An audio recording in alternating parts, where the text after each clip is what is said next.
সকলকে আন্তরিক শুভেচ্ছা জানিয়ে শুরু করছি টিভেন24 টেলিভিশনের স্বাস্থ্য বিষয়ক বিশেষ আলোচনা অনুষ্ঠান টিভেন ওয়েলনেস। আজকের অনুষ্ঠানটি একটি বিশেষ অনুষ্ঠান, একটি বিশেষ আয়োজন, কারণ আজকের অনুষ্ঠানটি এই মুহূর্তে ধারণ করা হচ্ছে বাংলাদেশ ঢাকার টিভেন24-এর স্টুডিও থেকে। সেখান থেকে আজকে আপনাদের সাথে উপস্থিত আছি আমি, এবং একই সাথে আমার সাথে স্টুডিওতে উপস্থিত আছে আমাদের একজন বিশেষ অতিথি। আজকের অনুষ্ঠানে আমরা খুবই গুরুত্বপূর্ণ একটি বিষয় নিয়ে আলোচনা করব, যেটি এই মুহূর্তে ঢাকা বাংলাদেশে একটি আউটব্রেকের দিকে যাচ্ছে এবং আমরা প্রতি বছরই এর আউটব্রেকে অনেক মানুষের জীবন হারাচ্ছি। আজকে আমরা আলোচনা করব ডেঙ্গু ফিভার এবং এর বিস্তারিত আরও অনেক ইনফরমেশন নিয়ে। আমাদের সাথে এই মুহূর্তে স্টুডিওতে উপস্থিত আছেন আমাদের বিশেষ অতিথি প্রফেসর তাহমিনা শিরিন। ডক্টর তাহমিনা শিরিন, আপনাকে আমন্ত্রণ জানাচ্ছি আমাদের আজকের অনুষ্ঠানে, এবং বিশেষ ধন্যবাদ আপনার অনেক ব্যস্ততার ভিতর সময় বের করে আমাদের সাথে সংযুক্ত হওয়ার জন্য। আপনাকেও ধন্যবাদ এবং TVN24 চ্যানেলকে ধন্যবাদ আমাকে আমন্ত্রণ জানানোর জন্য। অসংখ্য ধন্যবাদ আবারও। আমি জানি যে আপনি গত অনেক বছর ধরেই বাংলাদেশে অনেক গুরুত্বপূর্ণ পজিশনে কাজ করে যাচ্ছেন, দেশের জন্য অনেক কাজ করে যাচ্ছেন, এবং একই সাথে আপনি কোভিডের সময় থেকেও অনেক গুরুত্বপূর্ণ রোল প্লে করছেন। তো সেই অবস্থান থেকে আপনার প্রতি আমরা প্রথমেই বিশেষ কৃতজ্ঞতা প্রকাশ করছি। তো অনুষ্ঠানের শুরুতেই আপনাকে জানাবো যে আপনি যদি খুব সংক্ষেপে আমাদের দর্শকদের সাথে একটু পরিচিত হন। ধন্যবাদ। আমি প্রফেসর তাহমিনা শিরিন। আমি বাংলাদেশে IEDCR নামে পরিচিত যে প্রতিষ্ঠানটি, এটি সরকারি একটা প্রতিষ্ঠান। বিশেষত এই প্রতিষ্ঠানটি যদি বলি করোনার সময় সবাই চিনেছে, করোনা ভাইরাস শনাক্তের মধ্য দিয়ে আমাদের IEDCR প্রতিষ্ঠানটি, যেটাকে আমরা যদি একটু ইলাবোরেটলি বলি, এটা হচ্ছে institute of epidemiology, disease control and research. এই প্রতিষ্ঠানটার কাজই হচ্ছে ডিজিজ আউটব্রেক ইনভেস্টিগেশন, ডিজিজ সার্ভুলেন্স, এবং সেই সাথে আমরা ফিল্ড এপিডেমিওলজি ট্রেনিং প্রোগ্রাম নামে একটা প্রোগ্রাম চালিয়ে যাচ্ছি, যেখানে পাবলিক হেলথ স্পেশালিস্টদেরকে এই ট্রেনিংয়ের মাধ্যমে প্রস্তুত করা হয় এবং কিছু রিসার্চ আমরা করে থাকি। এরই ধারাবাহিকতা যখন করোনা মহামারী হলো, তখন আমাদের দায়িত্ব হিসাবে আমরা শুরু থেকে, আমরা তো করোনা ভাইরাসে আক্রান্ত প্রথম 3 জন মানুষকে 2020 সালের 8ই মার্চ শনাক্ত করতে পারি, কিন্তু আমরা আমাদের কাজ শুরু করি 2020 সালের জানুয়ারি মাস থেকে, এবং এই কাজের ধারাবাহিকতায় আমরা প্রথম 3টা কেস বাংলাদেশে শনাক্ত করতে পারি, এবং তারপর থেকে আমরা বিভিন্ন ধরনের এই করোনা মহামারী মোকাবেলা বিভিন্ন ধরনের কাজে আমরা কাজ করে গেছি, এবং আমাদের বিভিন্ন জায়গায় আমাদের কিছু ভূমিকা ছিল। এবং পরবর্তীতে যখন এটা অনেক মানুষের ছড়িয়ে গেল ঢাকার বাইরে, আসলে তো ডিজিজটা বিদেশ থেকে বাংলাদেশে এসেছিল, তারপরে যখন এটা পুরো দেশে বিভিন্ন জায়গায় ছড়িয়ে গেল, তখন অন্যান্য বিভিন্ন ইনস্টিটিউট, আমাদের হেলথ মিনিস্ট্রি, সেই সাথে অন্যান্য যে সংশ্লিষ্ট মিনিস্ট্রি, সবাই জড়িত হলেন এটার সাথে, এবং এই কাজের পরিধিটা অনেক বেড়ে গেল পুরো বাংলাদেশে। তখন এই কাজটা ছড়িয়ে গেল, এবং আমাদের গভর্নমেন্ট অফ বাংলাদেশ তখন অনেকগুলো ফ্যাসিলিটিকে প্রস্তুত করলেন যাতে ওনারা করোনা ভাইরাস শনাক্ত করতে পারে। তারপরে সেখানে হসপিটাল রেডিনেস হলো, যাতে হসপিটালে রুগী যখন কেউ সেবা নিতে আসবেন তারা যাতে ভালো প্রপারলি সেবা পান, এই প্রস্তুতিগুলো তখন সরকার পর্যায়ক্রমে নিতে থাকলো। যদিও প্রথমে কাজটা IEDCR শুরু করেছিল, কিন্তু পরবর্তীতে এটা পুরোটাই আমাদের স্বাস্থ্য অধিদপ্তর, মন্ত্রণালয় এবং সংশ্লিষ্ট মন্ত্রণালয়, আরও যত অন্যান্য মন্ত্রণালয়, সবাই এটাকে কিন্তু আলটিমেটলি টেক ওভার করেছিল, এবং হোল অফ গভর্নমেন্ট এবং হোল অফ সোসাইটি অ্যাপ্রোচে আসলে পুরো কার্যক্রমটা গুরুত্বপূর্ণ ছিল, পরিচালিত হয়েছে ওই সময়। অসংখ্য ধন্যবাদ। আসলে কোভিডের কথা এই কারণে উল্লেখ করলাম, কারণ কোভিডের সময় থেকেই IEDCR অনেক বড় গুরুত্বপূর্ণ ভূমিকা পালন করেছে, এবং সেক্ষেত্রে কোভিড নিয়ন্ত্রণে অনেক বড় একটি ভূমিকা পালন করতে কিন্তু IEDCR অনেক প্রধান একটি রোল পালন করেছে বলে আমরা সবাই জানি।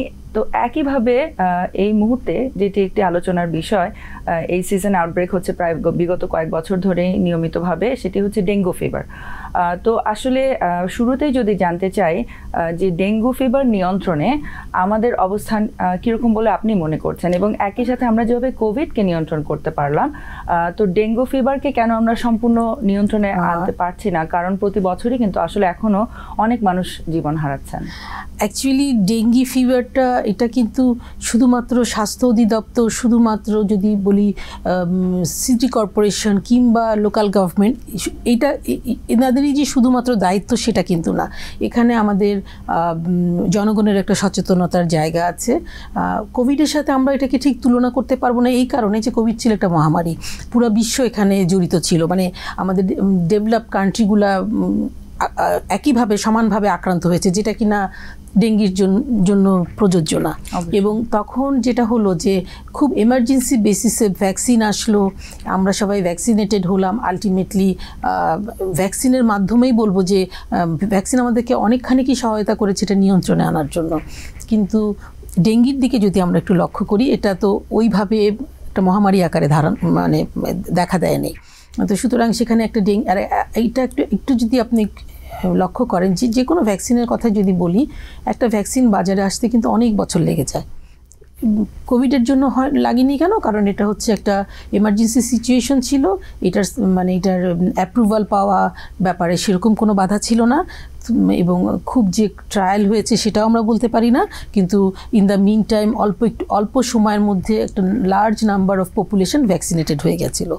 কিন্তু যদি ডেঙ্গির কথা বলি, ডেঙ্গিতে ভ্যাকসিন তৈরি করার ক্ষেত্রেও কিছু জটিলতা আছে, কারণ আমরা জানি যে ডেঙ্গির 4টা সেরোটাইপ আছে, এবং যখন মানে আমরা এমনিতে সাধারণভাবে কি হয় যে একটা ভাইরাস দিয়ে যদি কেউ আক্রান্ত হয়, পরবর্তীতে ওই সেম ভাইরাস দিয়ে আক্রান্ত হলে সেই অসুখটা কিন্তু মানে আগের মতো ওরকম বেশি মানে প্রকট আকার ধারণ করতে পারে না। এটা হচ্ছে সাধারণ থিওরি। কিন্তু যেহেতু ডেঙ্গি ভাইরাসের 4টা সেরোটাইপ আছে, এবং একটা সেরোটাইপ দিয়ে আক্রান্ত হওয়ার পরে যদি আরেকটা সেরোটাইপ দিয়ে আক্রান্ত হয়, সেই ক্ষেত্রে যেটা আমরা জানি যে প্রোটেকশন দেয়, যে একবার ইনফেকশন হয়ে গেলে সেকেন্ড টাইম ইনফেকশনে প্রোটেকশন হয়, কিন্তু এখানে জিনিসটা ঠিক উল্টা হয়ে যায়, প্রোটেকশনটা আসে না, বরং ডিজিজটা সিভিয়ারিটি ডেভেলপ করে, মানে এটা প্রকট আকার ধারণ করে।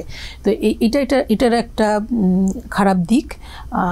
আর যেটা হচ্ছে যে ভ্যাকসিন এখন পর্যন্ত কিন্তু ওইভাবে বাজারে যে যদি বলি যে একটা ভ্যাকসিন আমরা পাবো এরকম পর্যায়েও কিন্তু আসেনি। তো সুতরাং নিয়ন্ত্রণের ক্ষেত্রে এই সমস্ত সংক্রামক ব্যাধি নিয়ন্ত্রণের ক্ষেত্রে ভ্যাকসিনের একটা বড় ভূমিকা আছে, যেটা কিনা এখন পর্যন্ত আমরা হাতে পাইনি। আরেকটা জিনিস হচ্ছে যে যেটা আমি বলেছিলাম যে জনসচেতনতা। আমরা যদি বলি যে বিভিন্ন সেক্টরের কথা যে বললাম, যারা এই সমস্ত ডেঙ্গি ফিভার নিয়ন্ত্রণের ক্ষেত্রে ভূমিকা রাখতে পারে, ওনারা কিন্তু বিভিন্ন সময় ওনারা ওনাদের কাজগুলো করে যাচ্ছেন। হসপিটাল রেডিনেস যদি বলি, হ্যাঁ, হসপিটাল মোটামুটি যেহেতু আমাদের প্রতি বছরই হচ্ছে, হসপিটালের একটা প্রিপারেশন থাকে যে এই বছরে এরকম মানে পেশেন্ট আসার সম্ভাবনা আছে, সেই প্রিপারেশন থাকে। লোকাল গভর্নমেন্টে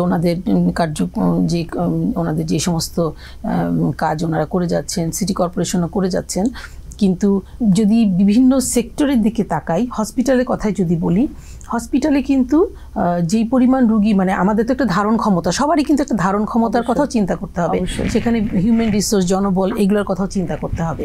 তো যত বেশি পেশেন্ট হবে তত কিন্তু বার্ডেন বেড়ে যাবে, এবং সেই পেশেন্টটাকে আমি শুধু বাংলাদেশের কথা বলবো না, আমি যদি বিশ্বের একটা উন্নত দেশের উদাহরণই আনি, সবারই তার সেই উন্নত দেশের জন্য একটা ধারণ ক্ষমতা বলে একটা কথা আছে।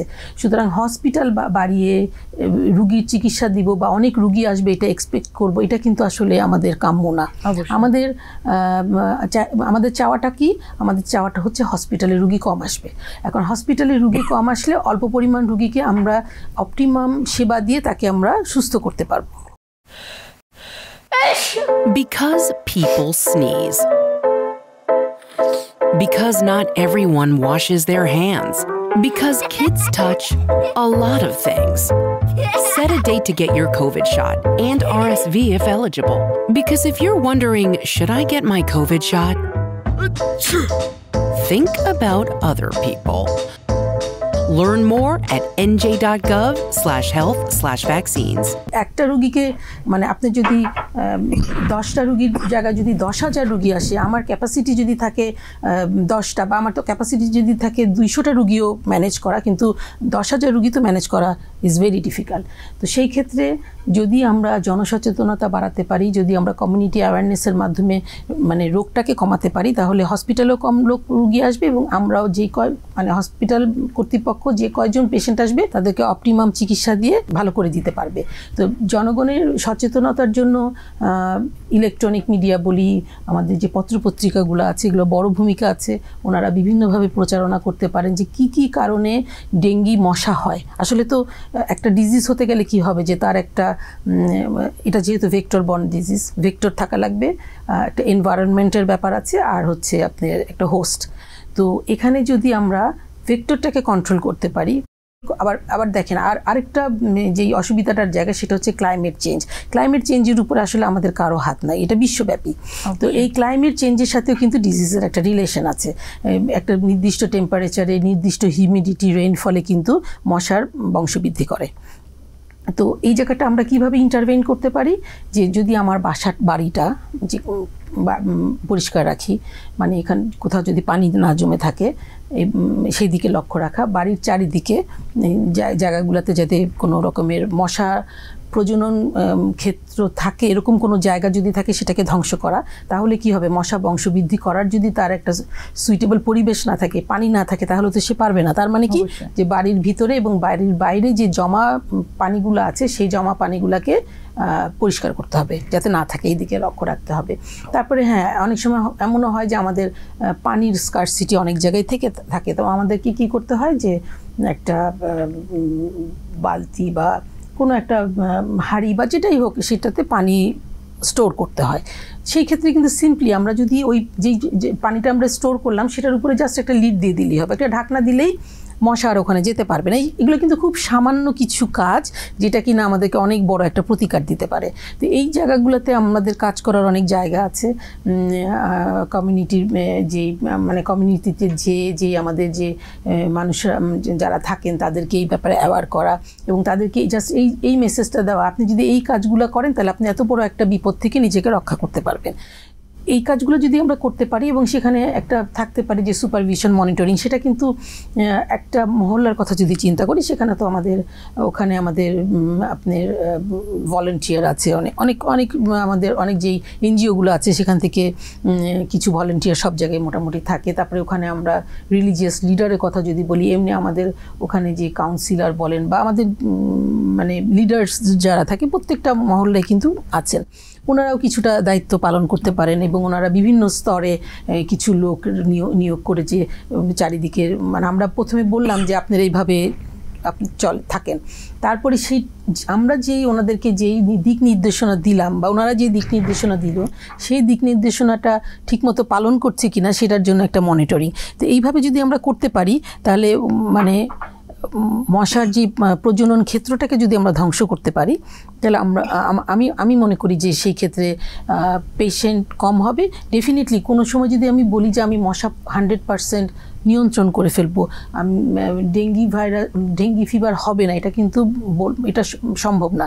সিঙ্গাপুরের মতো এরকম একটা ক্লিন সিটিও কিন্তু ডেঙ্গি এখন পর্যন্ত এলিমিনেশন করতে পারেনি, মানে ডিজিজ এলিমিনেশন হয়নি, কিন্তু কি হয়েছে যে পেশেন্টের সংখ্যা কমেছে, নিয়ন্ত্রণে আনা গেছে। মানে ডিজিজটা থাকতে পারে কিন্তু সেটা নিয়ন্ত্রণে থাকতে হবে। অসংখ্য ধন্যবাদ আপনাকে। আমরা অনেকবার আসলে এই ডেঙ্গু ফিভার নিয়ে কথা বলা হয়েছে, অনেক বছর ধরে আলোচনা হচ্ছে। তারপরেও আবারও দর্শকদের সুবিধার্থে আপনাকে অনুরোধ করব যদি এর কমন সাইন সিমটম নিয়ে একটু আপনি আলোচনা করেন এবং কি করে একজন মানুষ আসলে সহজে বুঝতে পারবেন যে তার কি এ ধরনের সিচুয়েশন হচ্ছে কিনা বা কোনো ভয় আছে কিনা এবং সেই মুহূর্তে তার আসলে কি ধরনের পদক্ষেপ নেওয়া উচিত। আসলে এই যেহেতু এখন আমাদের ডেঙ্গির একটা সময় হচ্ছে এবং একটা জিনিস কি, এখন বাংলাদেশের এমন একটা অবস্থা হয়ে গেছে যে ডেঙ্গি ভাইরাস যে বা ডেঙ্গি ফিভারটা আগে কিন্তু ঢাকা এবং বিভিন্ন বড় বড় সিটি কর্পোরেশনে হতো, কিন্তু এখন এটা পুরো বাংলাদেশে ছড়িয়ে গেছে। তো বাংলাদেশে মানে কারণ হিসাবে এটা খুবই মানে সাধারণ, যেইভাবে যদি আমরা আবার যদি কোভিড-19 সেই মহামারীতে ফিরে যাই, খুব অল্প সময়ের মধ্যে কিন্তু পুরো পৃথিবীতে ডিজিজটা ছড়িয়ে গেছে। কেন? কারণ মানে মোবিলিটি অনেক বেড়ে গেছে, মানুষ বিদেশে যাচ্ছে, বিদেশ থেকে বাংলাদেশে আসছে বা বাংলাদেশ থেকে বিদেশে যাচ্ছে। ঠিক একইভাবে এক জেলা থেকে এক জেলায়, আরেক জেলায়, ঢাকা থেকে ঢাকার অনেক দূরে যেতে কিন্তু বেশি সময় লাগে না। মানে ট্রান্সপোর্ট সিস্টেম এখন এত সুন্দর এবং মানুষের নিজের জীবনের তাগিদে মানুষ এত বেশি এক জায়গার থেকে আরেক জায়গায় যাচ্ছে। তো এই সমস্ত ফ্যাক্টরের জন্য এই ডেঙ্গি কিন্তু ঢাকা বা চিটাগং বা আরও বড় যে শহরগুলো সেগুলো ছাড়িয়ে এখন গ্রামে পর্যন্ত চলে গেছে, যে ডিস্ট্রিক্ট সাব ডিস্ট্রিক্ট লেভেলেও এখন চলে গেছে। তো সেই ক্ষেত্রে শুধুমাত্র আমাদেরকে চিন্তা করলেই হবে না যে আমি গ্রামে থাকি বা আমি একটা ছোট শহরে থাকি, আমার ডেঙ্গি হবে না, কারণ ডেঙ্গি হচ্ছে রাজধানী কিংবা বড় বড় শহরের অসুখ, এটা মনে করা যাবে না। তো সেই ক্ষেত্রে যে মানে বাংলাদেশের যে কোনো জায়গায় কারো যদি জ্বর আসে, তাহলে সেই জ্বরটাকে আসলে সাধারণ জ্বর হিসাবে ধরে নেওয়াটা এখন ঠিক হবে না। কি করতে হবে? জ্বর আসলেই ডক্টরের পরামর্শ নিতে হবে। আমাদের এখন আমরা যদি বলি যে বাংলাদেশের হেলথ স্ট্রাকচার, মানে হেলথ সিস্টেম, হেলথ সার্ভিস স্ট্রাকচারটা যদি বলি, গ্রামেও কিন্তু কমিউনিটি ক্লিনিক বলেন, উপজেলা হেলথ কমপ্লেক্স বলেন বা ডিস্ট্রিক্ট হসপিটাল বলেন, সব জায়গায় কিন্তু হেলথ ফ্যাসিলিটিস কিন্তু আছে। তো যে কোনো পার্শ্ববর্তী যে কোনো ডক্টরের পরামর্শ নেওয়া এবং একটা খুব সহজ একটা টেস্ট আছে যেটা জ্বরের শুরুতে করলে আমরা বুঝতে পারি যেটা ডেঙ্গি জ্বর কিনা, সেইটার একটা টেস্ট করা, সেটা ডাক্তারের কাছে গেলে উনি ডেফিনেটলি এই সাজেশনটা দিবেন। তারপরে ধরেন সাধারণ জ্বরে তো হসপিটালে ভর্তি করার কিছু নাই, কিন্তু যেটা করতে হবে যে পর্যাপ্ত পরিমাণে ফ্লুইড খেতে হবে, এনি ফর্ম অফ ফ্লুইড। যে কোনো ধরেন এটা পানি খেতে ইচ্ছা করছে না, আচ্ছা জুস খেলেন কিংবা স্যুপ খেলেন কিংবা স্যালাইন খেলেন, মানে যেভাবেই হোক পানি খেতে হবে। এবং লক্ষ্য করতে হবে যে জ্বর আসার পরে, মানে এটা দেখা যায় যে জ্বরটা ভালো হয়ে যাচ্ছে, তারপরে মানে কিছু সিমটম দেখা যায়, কিংবা যদি এরকম একটা সিমটম দেখা যায় যেটা জ্বরের পরে হয় বা জ্বরের সময় ওই টাইমেই ধরেন যদি দেখা যায় যে তার খুব দুর্বল হয়ে যাচ্ছে, পেট ব্যথা করছে, বমিয়া হচ্ছে, এই ধরনের যদি সিমটম থাকে উনি অনুভব করেন, সেই ক্ষেত্রে ডেফিনেটলি পেশেন্টকে সেই সময় হসপিটালাইজ করতে হবে। কারণ ডেঙ্গি যখন খারাপের দিকে যেতে থাকে, সিভিয়ার ডেঙ্গি সিমটম ডেভেলপ করতে থাকে, ঠিক সেই মুহূর্তে যদি আমরা পেশেন্টকে প্রপার ম্যানেজমেন্ট দিতে পারি, তাহলে কিন্তু সেই পেশেন্টটা বেঁচে যায়। অসংখ্য ধন্যবাদ।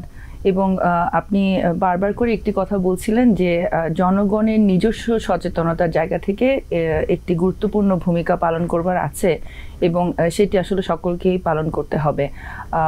যদিও বেশ গত কয়েক বছর ধরেই কিন্তু আমরা জানি যে এই সিজনে প্রায় প্রতি বছরই একটি আউটব্রেকের মতো হচ্ছে এবং তারপরও কিন্তু আমরা দেখছি যে জ্বরের মতো একটি সাধারণ সিচুয়েশনই কিন্তু আসলে সবার প্রথমে দেখা দেয়। এখন কোনো ক্ষেত্রে বলা যাচ্ছে যে কিছু কিছু কেস আসছে যাদের নাকি আসলে জ্বর থাকছে না এবং সেক্ষেত্রে পেশেন্ট নিজেও বুঝছেন না।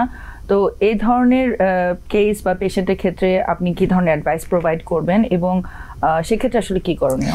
যদি এরকম হয়, ওই যে বললাম যে ওয়ার্নিং সাইনগুলা, বমি হচ্ছে বা অনেক সময় ডায়রিয়া হতে পারে, পেটে ব্যথা হতে পারে, আবার কিছু যে হেমোরেজিক কিছু সাইন থাকে, যে কোনো সময় যদি দেখা যায় যে দাঁতের গোড়া দিয়ে রক্ত যাচ্ছে বা এই ধরনের কোনো সিমটম থাকে, তবে মেইনলি কিন্তু যেটা দেখা যায় যে ডেঙ্গি শক সিনড্রোমই সবচেয়ে খারাপ একটা লক্ষণ। তো সেই ক্ষেত্রে ওই যে আবারও আমি রিপিট করছি যে যদি বমি লাগে, দুর্বল লাগে কিংবা একটু ডিহাইড্রেটেড লাগে, ডিহাইড্রেশনের যে জিনিসগুলো হয় ওরকম যদি লাগে, পেট ব্যথা করে, এই ধরনের কোনো সাইন সিমটম হলে, যেহেতু এটা ডেঙ্গির সময়, সেজন্য এটা অবশ্যই ডক্টরের পরামর্শ নিতে হবে। কারণ ডেঙ্গি যদি তখন ওই সময় তার নাও থাকে কিংবা জ্বরটা হয়তো বা ছিল, উনি হয়তো বা প্যারাসিটামল খেয়েছেন বা ওইভাবে খেয়াল করেন নাই, মানে সামহাও হয়তো বা ইগনোরড হয়েছে, কিন্তু আরও কিছু পরীক্ষা আছে যে পরীক্ষার মাধ্যমে আমরা বুঝতে পারবো পেশেন্টের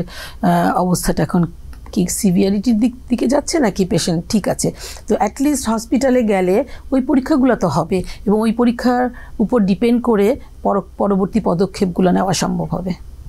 অসংখ্য ধন্যবাদ। সুপ্রিয় দর্শক, আমরা আলোচনা করছি ডেঙ্গু ফিভার এর কমন সাইন সিমটম এবং আদার ইনফরমেশন নিয়ে। আমাদের আজকের এই স্বল্প সময়ের নির্দিষ্ট আলোচনার উদ্দেশ্যই হচ্ছে যে এই স্বল্প সময় যদি আপনাদের কাছে বিশেষ গুরুত্বপূর্ণ ইনফরমেশনগুলো পৌঁছে দিতে পারি, যেটির মাধ্যমে আপনি নিজে এবং আপনার পরিচিত মানুষদেরকে আপনি সচেতন করতে পারেন ডেঙ্গু ফিভারের অ্যালার্মিং সাইনগুলো নিয়ে, কি করে পেশেন্ট শুরুতেই অতি অল্প সময়ের ভিতরে ডাক্তারের পরামর্শ নিয়ে চিকিৎসা ব্যবস্থার সাহায্য নিয়ে নিজের জীবনকে রক্ষা করতে পারবেন। এই মুহূর্তে চলে যাচ্ছি একটি সংক্ষিপ্ত বিরতিতে। বিরতির পরই আপনাদের সাথে ফেরত আসছি আরো অনেক গুরুত্বপূর্ণ ইনফরমেশন নিয়ে। আমাদের সাথেই থাকুন। Because people sneeze. Because not everyone washes their hands. Because kids touch a lot of things. Set a date to get your COVID shot and RSV if eligible. Because if you're wondering, should I get my COVID shot? Think about other people.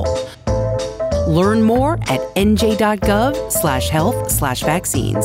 সুপ্রিয় দর্শক, বিরতির পর আবারও ফেরত আসলাম আপনাদের সাথে টিভেন ওয়েলনেসের আজকের আলোচনায় বিশেষ অনুষ্ঠান ডেঙ্গু ফিভার প্রতিরোধ এবং এর ইনফরমেশন নিয়ে আমাদের সাথে বিস্তারিত আলোচনায় স্টুডিওতে এই মুহূর্তে উপস্থিত আছেন আমাদের বিশেষ অতিথি প্রফেসর ডক্টর তাহমিনা শিরিন।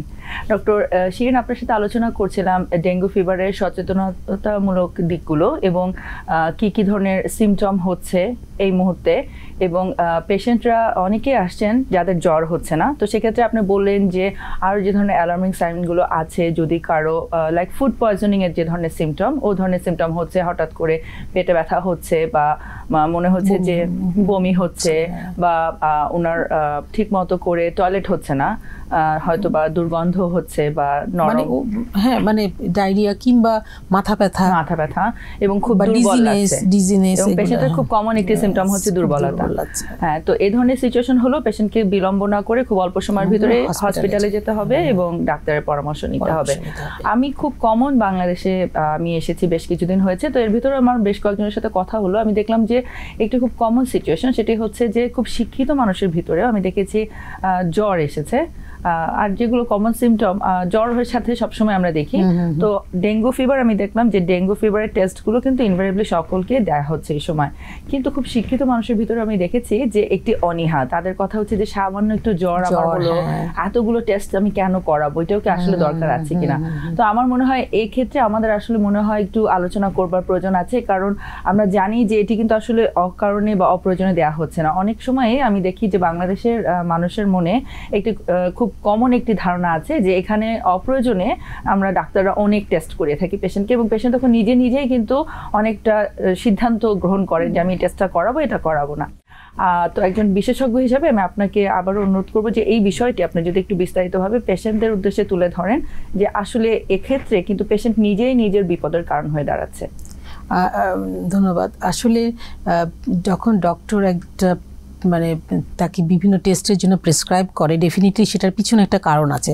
এমন হতে পারে যে উনি ডক্টরের সাথে আলাপ করতে পারেন এটা নিয়ে যে আমি মানে এই টেস্ট, মানে যদি অনেক সময় এটাও হয় যে টেস্টের সংখ্যা বাড়লে হয়তো বা পয়সা বেশি লাগে, এটাও একটা চিন্তার কারণ থাকতে পারে। তো সেক্ষেত্রে একটু আলোচনা করাটা ভালো, যে তখন হয়তো বা প্রায়োরিটাইজ করা যাবে যে আমি যদি উনি মানে সেই পার্টিকুলার পার্সন যদি না পারে এতগুলো টেস্ট করতে, অ্যাটলিস্ট কোন টেস্টটা ওনাকে করতেই হবে, তাহলে ওইটা ডক্টরই ওনাকে সেই দিকটা বাতলিয়ে দিতে পারবে, যেটা বলতে পারবে যে আপনি যদি এতগুলো না করতে পারেন অ্যাটলিস্ট এই জিনিসটা করেন। অসংখ্য ধন্যবাদ।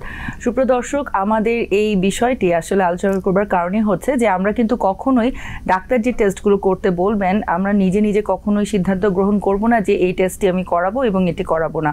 যদি এরকম অবস্থা হয় যে আসলে আমার একটু হয়তো বা কোন ধরনের সীমাবদ্ধতা আছে, সেক্ষেত্রে অবশ্যই ডাক্তারের সাথে আমরা সেটাও শেয়ার করব এবং ডাক্তারের কাছ থেকে জেনে নেব যে কোন টেস্টটি অবশ্যই করাতে হবে। একই সাথে আপনার কাছে আরও জানতে চাইব যে ডেঙ্গু সিজনে আমরা জানি যে প্রতি বছর যেহেতু একটি সিজনে স্পেসিফিকভাবে আউটব্রেক হচ্ছে, এবং এখন পর্যন্ত প্রতি বছর এই ধরনের সিচুয়েশনের পরেও কিন্তু আমরা দেখছি যে ঢাকা এবং ঢাকার বাইরে এখন বাংলাদেশের বিভিন্ন জায়গায় অনেক মানুষ প্রাণ হারাচ্ছেন এবং আমাদের অনেক শিশুরাও প্রাণ হারাচ্ছে। তো সেই ক্ষেত্রে আপনি শুরুতে বলেছেন জনগণের অ্যাওয়ারনেসের কথা, সচেতনতার কথা, তারপরে আপনার কাছে আবারও জানতে চাইবো নির্দিষ্ট করে কোন অ্যাডভাইসগুলো আপনি আরও জোরদারভাবে দর্শকদের উদ্দেশ্যে, পেশেন্টদের উদ্দেশ্যে দিতে চাচ্ছেন, যাতে করে বিশেষভাবে এই পদক্ষেপগুলো নিলে আমরা সকলেই নিজেকে এবং নিজের পরিবারকে ডেঙ্গুর থেকে নিরাপদে রাখতে পারি?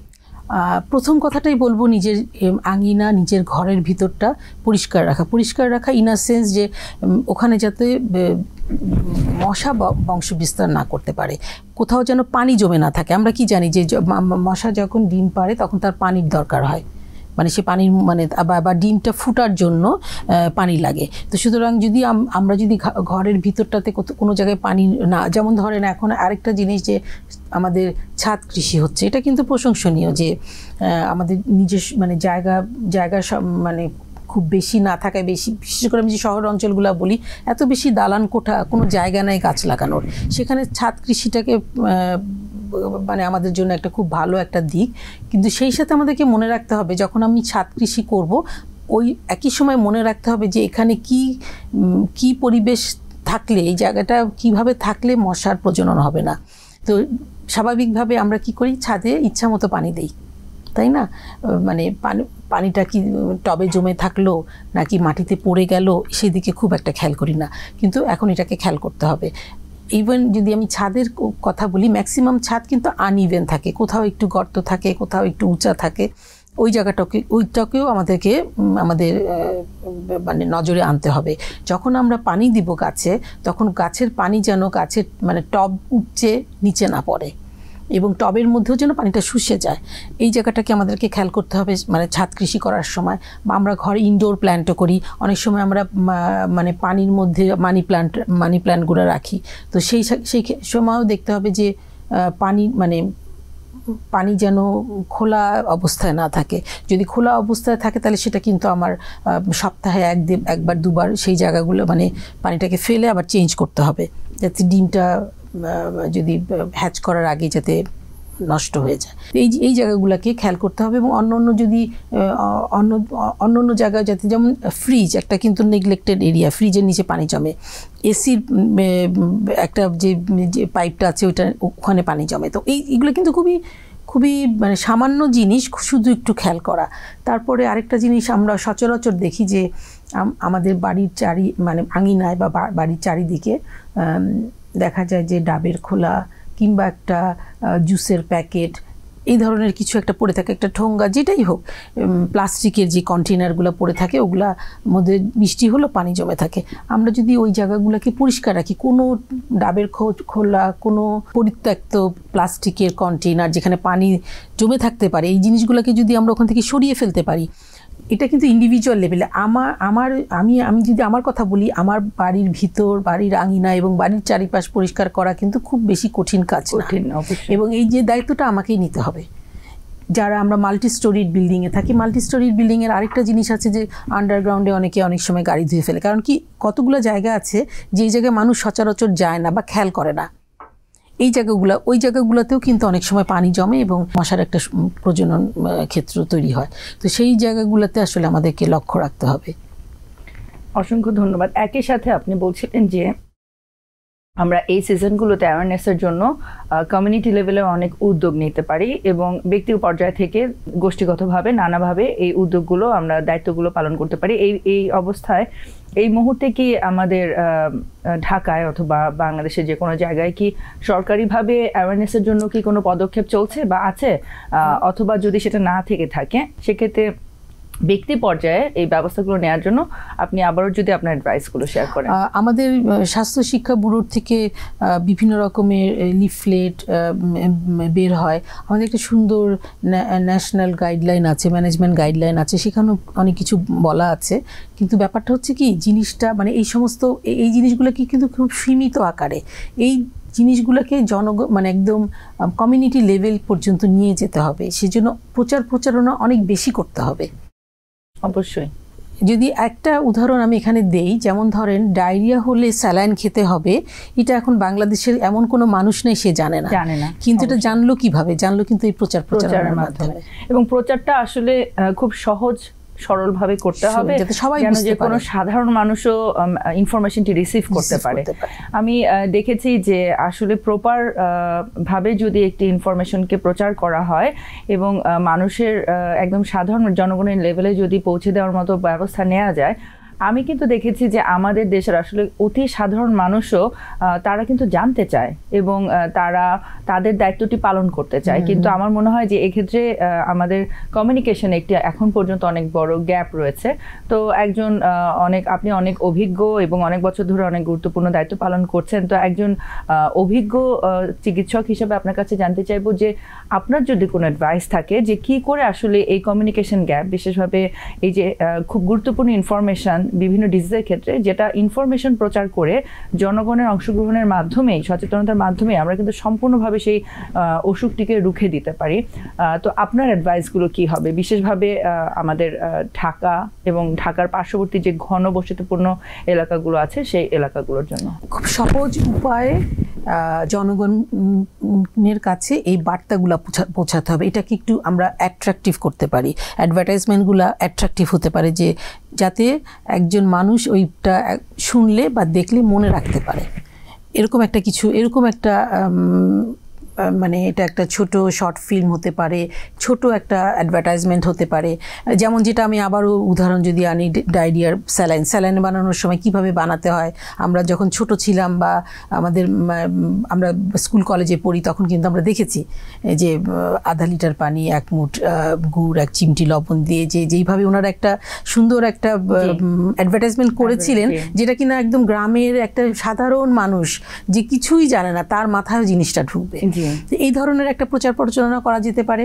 আরেকটা যেটা হচ্ছে যে আমাদের যে আরো যে কিছু আমাদের এনজিওস আছে বা কিছু এজেন্সি আছে যারা এই কমিউনিকেশনে খুব বেশি, মানে সব জায়গায় আসলে যে গভর্নমেন্ট করতেই পারবে এমন কোনো মানে সম্ভব না, কারণ সবসময় কিন্তু প্রায়োরিটাইজ, প্রত্যেকটা দেশের একটা প্রায়োরিটাইজেশনের একটা জায়গা থাকে যে আমার আসলে এখন কোন এই মুহূর্তে কোন জিনিসটা বেশি প্রায়োরিটি দিতে হবে। এবং পাবলিক প্রাইভেট পার্টনারশিপ এখানে একটা বড় ভূমিকা রাখতে পারে, মানে হোল অফ সোসাইটি অ্যাপ্রোচটা খুব ভালো একটা ভূমিকা রাখতে পারে। এবং হোল অফ গভর্নমেন্ট ডেফিনেটলি যত সেক্টররা আছে তাদের পলিসি মেকার্সরা ওনারা সবাই মিলে একসাথে একটা কাজ করার যে জায়গাটা, এই জায়গাটা কিন্তু এখানে বড় প্রতিরোধের ক্ষেত্রে কিংবা এই রোগটাকে সহনীয় পর্যায়ে আনার ক্ষেত্রে ভূমিকা রাখতে পারে। অসংখ্য ধন্যবাদ। যখন একজন রোগীর ডেঙ্গু ফিভার ধরা পড়ছে, সেই পর্যায়ে রোগীর ব্যক্তি পর্যায়ে বা পরিবারের পক্ষ থেকে আপনি কি মনে করেন যে কোনো বিশেষ দায়িত্ব বা রোল প্লে করবার আছে বা সচেতনতা পালন করবার আছে? হ্যাঁ, ডেফিনেটলি। একটা হচ্ছে রোগীকে খুব ভালো মতো পর্যবেক্ষণ করতে হবে, তার এই যে ওয়ার্নিং সাইনগুলো যে আগে বলেছিলাম ওগুলো কোনোটা ডেভেলপ করলো কিনা। আর আরেকটা জিনিস হচ্ছে পর্যাপ্ত পরিমাণে তাকে ফ্লুইড খাওয়াতে হবে, যেটা কিনা অনেকখানি কি প্রতিকার দিতে পারে। আবার যদি কোনো কোমরবিড পেশেন্ট থাকে, তার যদি ডায়াবেটিস, হাইপারটেনশন, সব এইটা যে কোনো ডিজিজের জন্য এই কোমরবিড কন্ডিশনগুলো কিন্তু আরও বেশি অ্যাগ্রাভেট করে, ডিজিজটাকে সিভিয়ারিটি বাড়ায়। তো সেই ক্ষেত্রে ওনাদেরও ওই কোমরবিড কোনো পেশেন্ট বা আন্ডারলাইন কোনো যদি ক্লিনিক্যাল কন্ডিশন, যেমন ধরেন তার প্রেশার, ডায়াবেটিস কিংবা সে হার্টের পেশেন্ট কিংবা কিডনি পেশেন্ট বা ক্যান্সার পেশেন্ট, তাদের দিকে আরও বেশি পরিমাণে নজর দিতে হবে, তাদেরকে ফ্লুইড খাওয়াতে হবে এবং তাদের ওই ওয়ার্নিং সাইনগুলো ডেভেলপ করছে কিনা সেই ব্যাপারে সচেতন হতে হবে। এবং ওনাদের জন্য তো ডেফিনেটলি ওনাদের যে রেসপেক্টিভ ডিজিজ, ওই যার যেই ডিজিজ সেই ডিজিজের পেশেন্ট যেই ডক্টরের আন্ডারে উনি আছেন ওনার সাথে কমিউনিকেশন করতে হবে, ওনার পরামর্শ নিতে হবে এবং ওনার অসুখের জন্য যেই ওষুধগুলো খেতে হয় সেগুলো কিভাবে উনি নেবেন সেই ব্যাপারে আলোচনা করতে হবে। অসংখ্য ধন্যবাদ। তো আমরা চলে এসেছি আলোচনার প্রায় শেষের দিকে। আপনার কাছে খুব সংক্ষেপে জানতে চাইবো যে যেসব শিশুদের ডেঙ্গু ফিভার হচ্ছে, আমরা জানি যে আসলে শিশুরা তো আর অ্যাডাল্টদের মতো নয়, তো গার্জিয়ানরা খুব কমনলি যেটা বলে যে বাচ্চা অনেক দুর্বল হয়ে গিয়েছে কিন্তু তাকে কিছুতেই কিছু কোঅপারেশন করানো যাচ্ছে না, খুব ইরিটেট হয়ে আছে, খাচ্ছে না এবং অনেক সময় আমি দেখেছি যে গার্জিয়ানরা আসলে গিভ আপ করে দেন। তো সেক্ষেত্রে কি ধরনের অ্যাডভাইস আপনি প্রোভাইড করতে চান যাতে করে তারা ম্যানেজ করতে পারেন, এবং বাচ্চাদের জন্য তো আসলে এটি আরও বেশি সেন্সিটিভ একটি সিচুয়েশন। আপনি ঠিকই বলেছেন, বাচ্চাদের ক্ষেত্রে বাচ্চারা বলতে পারে না, বাচ্চারা বুঝতেও পারে না যে তারা এখন খারাপের দিকে যাচ্ছে। বড়রা যেটা বুঝতে পারে যে আমার এক্সট্রা কিছু সিমটম হচ্ছে। বাচ্চাদের ক্ষেত্রে যখনই একটা বাচ্চা ল্যাথার্জিক হয়ে যাবে, জ্বর থাকবে, খাচ্ছে না, হ্যাঁ, বাচ্চা যখন কোঅপারেট করছে না, ওনাকে সেই বাচ্চাকে নিয়ে অবশ্যই ওনার বাচ্চার গার্জিয়ানকে বা মা বাবাকে হসপিটালে আনতে হবে, এবং চিকিৎসকের পরামর্শ অনুযায়ী যদি চিকিৎসক বলেন যে না এই কন্ডিশনে তাকে হসপিটালে রাখতে হবে, ডেফিনেটলি বাচ্চাকে হসপিটালে ভর্তি করতে হবে। কিংবা চিকিৎসক যদি কোনো পরামর্শ দিয়ে বলেন বাড়িতে যাবে, কিন্তু সবসময় চিকিৎসকের সাথে একটা যোগাযোগ রাখতে হবে। অসংখ্য ধন্যবাদ। আমরা চলে এসেছি আজকের আলোচনার শেষ পর্যায়ে। তো বিদায়ের পূর্বে আপনার কাছে জানতে চাইবো যে দর্শকদের উদ্দেশ্যে আপনি যদি কোনো উপদেশ প্রদান করতে চান। আমি সবার জন্য উদ্দেশ্যে একটা কথাই বলবো যে আমরা দেখছি যে কিছু বছর থেকে ডেঙ্গি ভাইরাল ফিভার প্রতি বছরই হচ্ছে। গত বছর তো খুব খারাপভাবেই হয়েছিল, মৃত্যুর হারও বেশি ছিল। তো এই সমস্ত কিছু বিবেচনা করে প্রথম কথাটাই থাকবে যে নিজের বাড়ির আঙিনা এবং বাড়ির চারিপাশ পরিষ্কার রাখা, যাতে এমনভাবে রাখা যেখানে মশা প্রযোজন করতে না পারে। এটা হচ্ছে একটা দিক। আরেকটা দিক হচ্ছে তারপরেও যদি কারো জ্বর আসে, জ্বর অন্য কারণেও আসতে পারে, কিন্তু জ্বর যদি আসে, জ্বর আসলে সাথে সাথেই সেটা পর্যবেক্ষণ করতে হবে, রোগীর দিকে খেয়াল রাখতে হবে যে রোগীর জ্বরের পরবর্তীতে কোনো ওয়ার্নিং সাইন ডেভেলপ করছে কিনা, যেটা ডেঙ্গিতে হয়ে থাকে সাধারণত। পর্যাপ্ত পরিমাণে ফ্লুইড খাওয়াতে হবে, এবং জ্বর হলেই পার্শ্ববর্তী যে কোনো ডক্টরের সাথে পরামর্শ করতে হবে, এবং ডক্টর যেটা বলবেন, ওনার যে দিক নির্দেশনা থাকবে সেইভাবেই আসলে চলতে হবে। অসংখ্য ধন্যবাদ আপনাকে এতক্ষণ আমাদের সাথে এত গুরুত্বপূর্ণ ইনফরমেশন এবং আপনার মূল্যবান সময়ের জন্য TVN24 পক্ষ থেকে আপনার প্রতি রইল বিশেষ কৃতজ্ঞতা। আপনাকেও ধন্যবাদ।